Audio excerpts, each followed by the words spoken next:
안녕하십니까, 박균우입니다.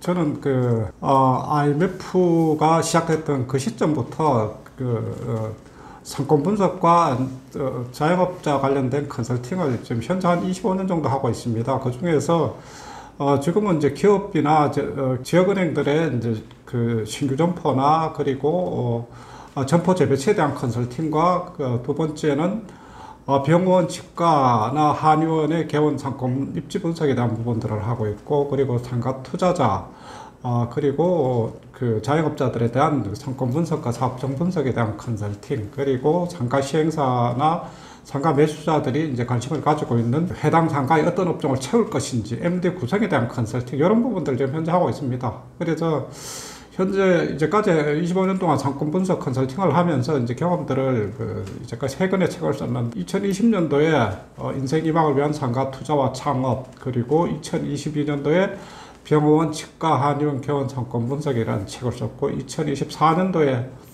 내 상가 건물에 어떤 업종이 적합할까를 썼습니다. 그 중에 이제 요즘 가장 잘 나가고 하는 책은 병원, 개원에 대한 컨설팅 관련된 그 책이 가장 많이 나가고 있습니다.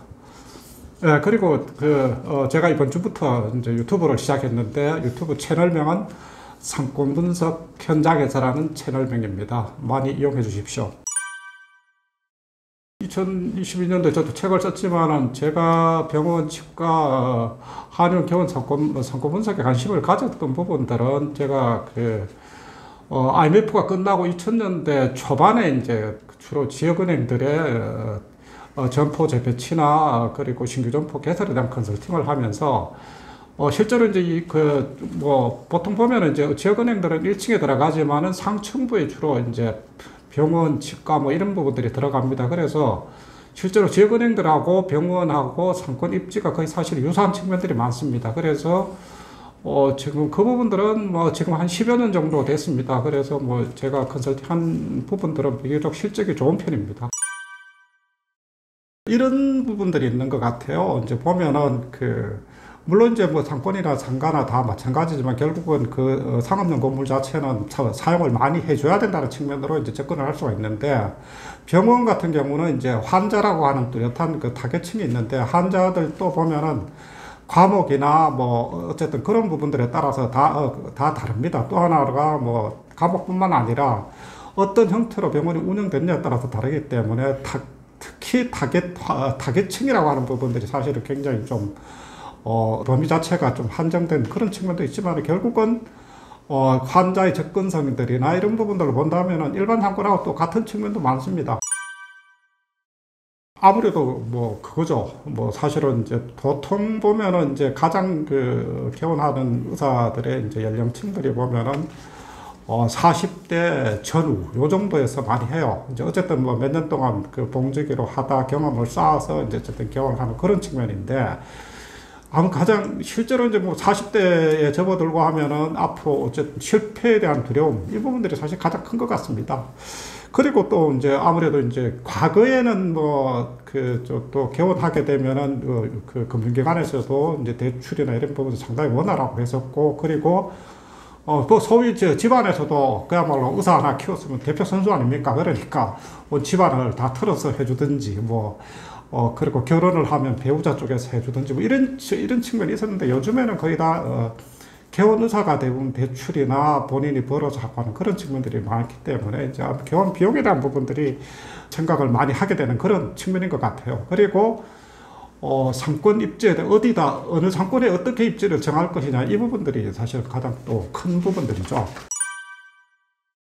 이런 부분들로 접근을 해볼 필요가 있을 것 같아요. 과연 가끔 제가 이제 의사들한테 그런 이야기도 하는데, 보면은 과연 우리나라에 이제 상권이 몇 개 정도 될 거냐, 개원을 할 만한 상권이 몇 개 정도 될 거냐, 이 질문을 많이 드리는데, 사실은 대부분 보면은 그분들은 소위 우리나라의 0.1% 정도의 머리도 좋고 똑똑하신 분들입니다. 그래서 내가 충분히 능력이 됐기 때문에 어디든 다 할 수 있다고 생각을 하지만, 사실은 그렇지 않아요. 왜냐하면 땅도 한정이 되어 있고 상권도 한정이 되어 있기 때문에 그렇습니다. 그래서 보면은 특히 이제 우리가 이런 게 있죠. 상권 범위를 정하고 하는 부분들이 가장 과학적으로 되어 있는 게 프랜차이즈 업체들인데, 예를 들어서 이제 프랜차이즈 업체들 중에서 보면은 그런 프랜차이즈 업체들 보면은 그 가맹점은 각각 개인 사업자들이잖아요. 개인 사업자들이면은, 그러면은, 가맹점과 가맹점 간의 어쨌든 영업 범위에 대한 충돌, 이런 부분들을 해가지고 예방을 하기 위해서 보통 어쨌든 영업 범위에 대한 부분들을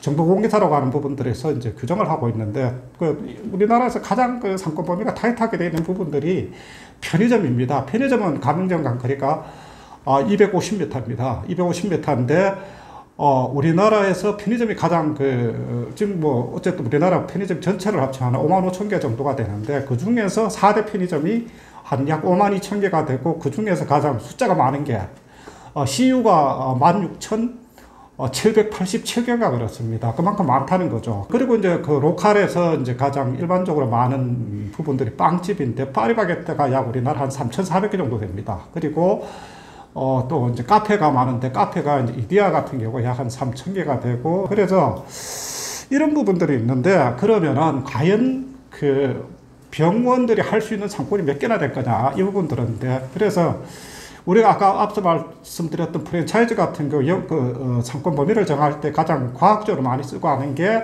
아까 편의점 같이 거리에 대한 부분들, 그리고 통상 반경 500m는 그렇게 사용하는 부분들, 그리고 또 하나 방법이 행정구역에 대한 부분들로 많이 나눕니다. 그래서 실제로 특히 이제 지역의 환자들을 대상으로 하는 경우, 메디칼 같은 경우는 행정구역에 대한 부분들로 이해할 필요가 있습니다. 그래서 도시지역 같은 경우에 최근 가장 말단 행정구역이 이제 행정동이잖아요.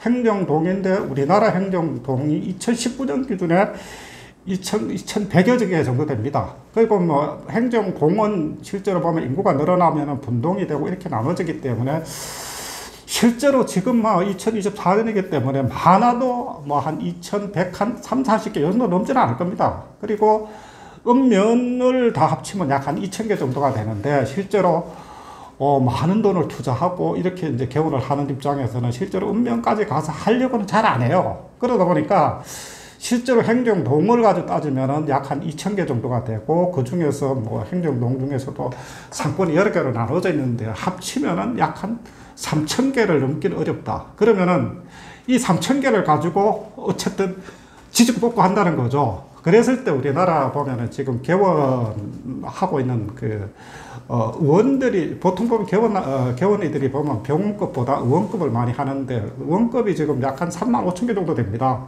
물론 이제 거기다 세부 과목으로 나눠지면 한 2, 3천 개가 다 나눠 가는 경우도 있고, 천여 개가 나눠 가는 이런 경우도 있는데, 그리고 이제 다음에 이제 사실은 메디칼 중에 가장 많은 부분들이 치과예요. 치과가 지금 한 2만 개 정도 되거든. 그러면은 실제로 한 동에 엄청나게 많죠.